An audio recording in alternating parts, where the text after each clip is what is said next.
తప్పులెన్నువారు తండోపతండంబు, తప్పులెన్నువారు తండోపతండంబుగా ఉన్నారో, కానీ ఏదైతే తప్పులెన్నువారు తమ తప్పులు ఎరుగరు.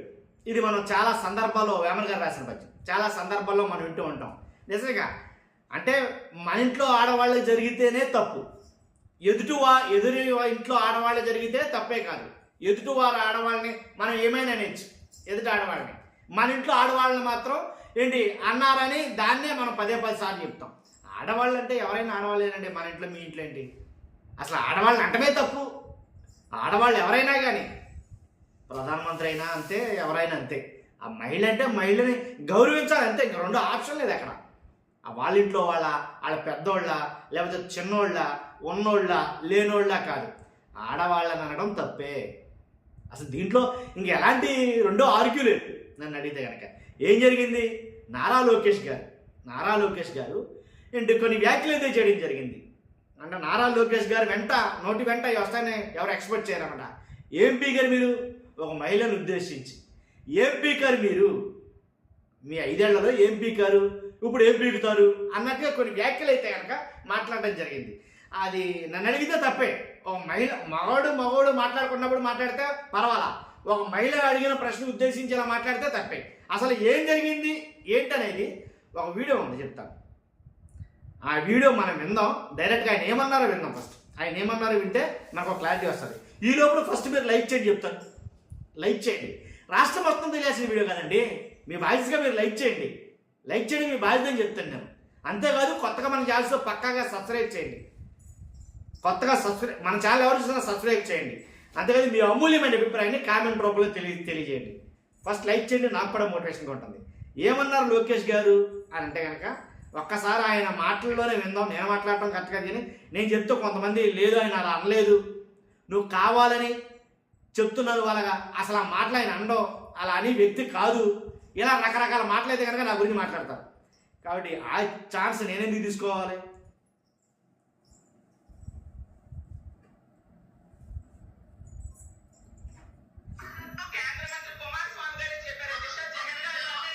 మరుదు కళ్యాణి వైఎస్ఆర్సీపీ ఎమ్మెల్యే ఆవిడ మాట్లాడుతున్నారు.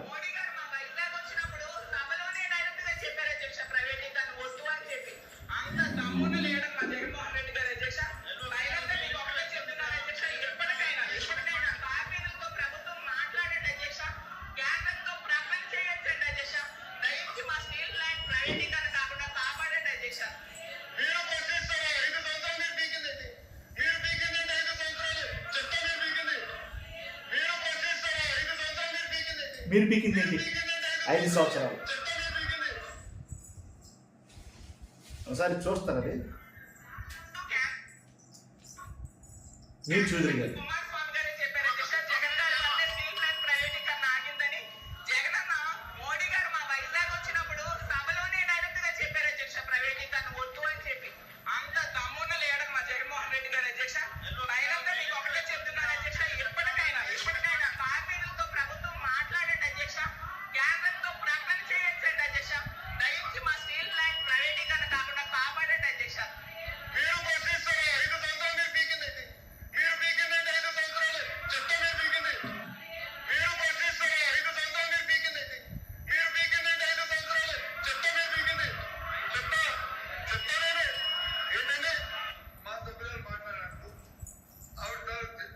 బొత్స సత్యనారాయణ గారు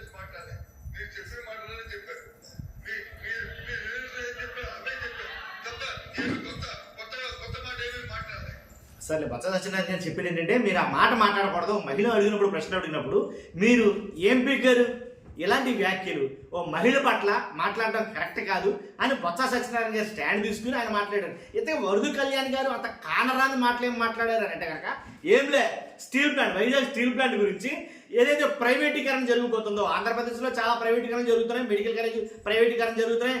ఇక 1 కాదు 2 కాదు ఇలా ప్రైవేటీకరణ చెప్పుకుంటే కనుక PPP ఏదైతే త్రిబుల్ ఏదైతే ఉందో, పబ్లిక్ ప్రైవేట్ పార్టిసిపేషన్, ఆ ప్రతిదీ ప్రైవేట్ అవుతుంది కదా.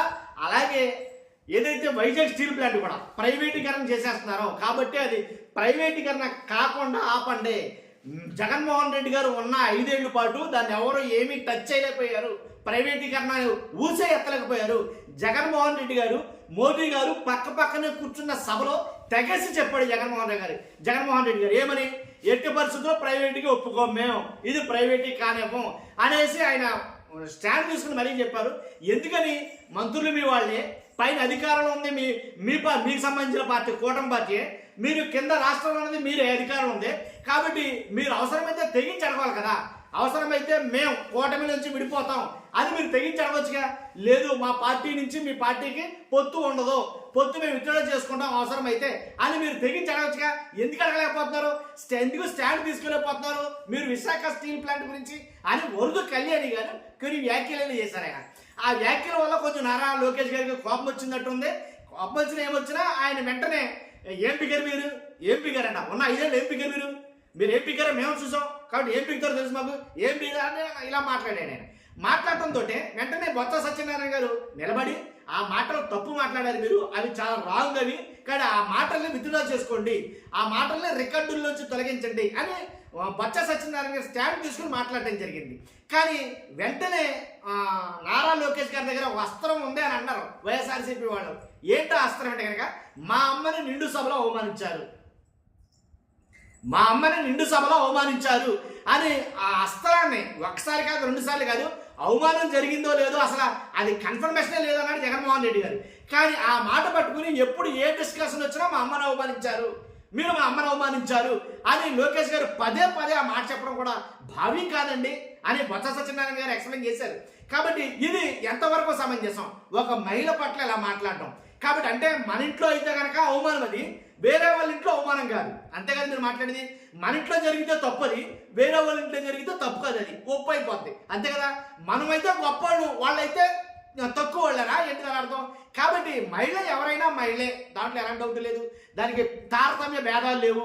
కాబట్టి అలాంటప్పుడు ఎవరి గురించి మాట్లాడినా సరే చాలా జాగ్రత్తగా మహిళల పట్ల ఆచితూచి మాట్లాడాలని చెప్పింది మీరే.